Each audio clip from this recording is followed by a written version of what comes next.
Pumalag ang kampo ng isang coach ng Ateneo Men's Basketball Team sa anggulong homicide o hazing na iniimbestigahan sa pagkalunod nila Rene Baterbonia at Divine Adili. Samantala, ililipat sa chapel sa Quezon City ang labi ni Adili habang naiuwi na sa Agusan del Sur ang labi ni Baterbonia. Balitang hatid ni JP Soriano. Mula umaga nitong Lunes sa Davao del Norte hanggang gabi sa Agusan del Sur, hindi nauubos ang mga nagbibigay bugay kay Rene Bobet Baterbonia, ang sports hero ng Davao Region at Caraga. Ang dapat ay 4 na oras nang nabiyahe mula Panabo, Davao del Norte, naging 10. Hanggang maiuwi na si Bobet sa Talacogon, Agusan del Sur. Maraming salamat po sa mga tulong.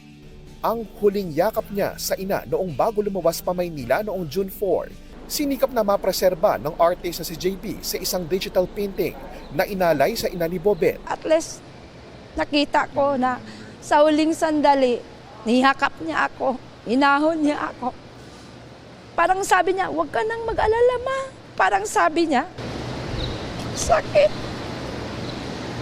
Kalakip daw nito noon ang isang pangako. Pagdating daw ng June, di na ako mamumblima.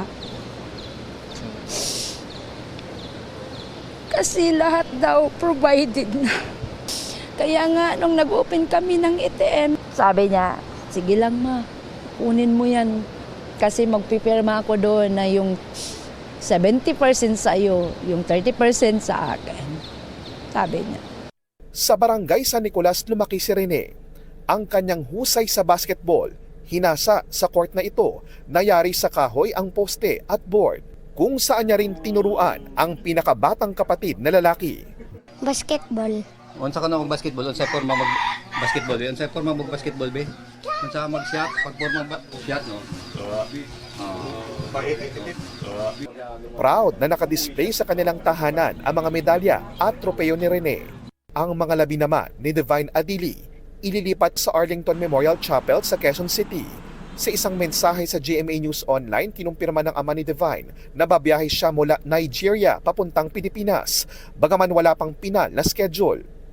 Sa pagpapatuloy ng investigasyon sa pagkalunod ni Baterbonia at Adili, humarap sa NBI ang abogado ni Reynaldo Jacinto na 20 taon ng coach ng Ateneo Basketball Team.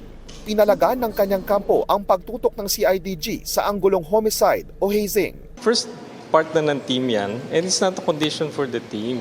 It's just training, exercise, camaraderie lang. Walang torture. Homicide? No, it's an accident.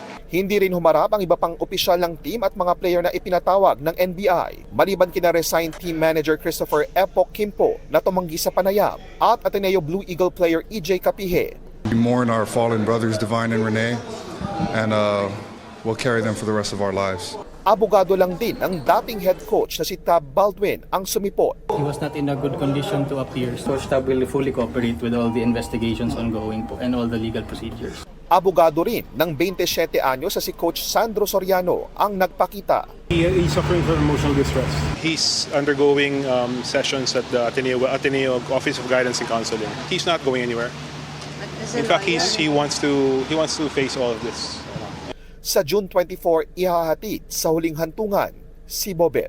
Mamiss ko sa kanya yung alam mo uli siya dire nga pag uli niya daghan ang manghagad siya mong laag ang pinaka ko ang ginako ng tawagong ang tawag na mutawag siya sa ko nga kanang word nga pa mo uli siya mo na pinaka mamiss ginako sa iya mo na mo tawag sa ko nga pa sa party kay Rene. JP Soriano, nagbabalita para sa GMA News.